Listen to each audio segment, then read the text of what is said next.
I am now eating oatmeal. This is rich in fiber.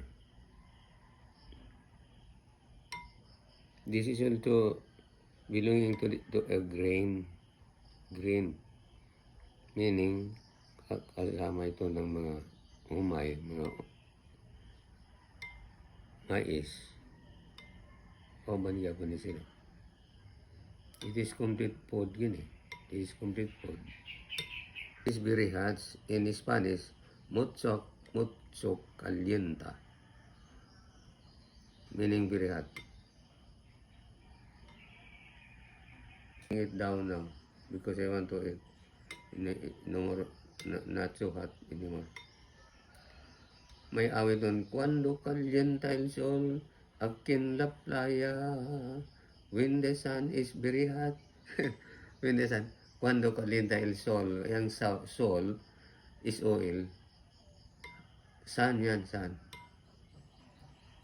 Cuando calienta el sol, aquí en la playa, tararararan, tarararan. Ay katimura siya ng tarararan, tarararan. Historia de un amor.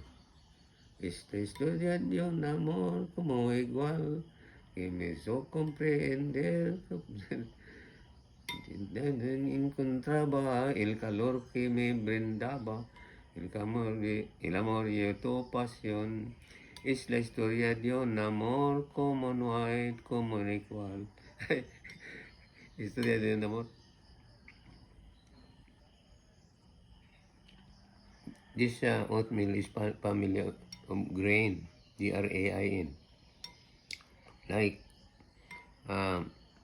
umay, mais, rice, pamili ito ng grain. This is complete food. Oatmeal.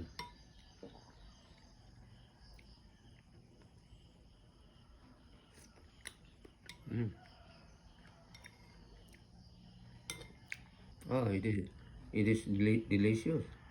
This is complete food. Pwede na, hindi na ako magkain ng ng breakfast because of this one. It is just like also eating corn. Complete food. In fact, yung mga baby, itong pinakain nila noon. Complete food. It should be soft kasi bagong kung pagkain mo ng mga bata.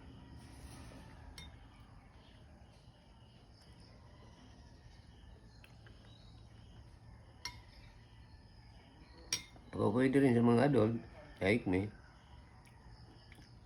Because it is complete food. Parang nakakain na rin ako ng humay. Pwede rin sa maisip bata.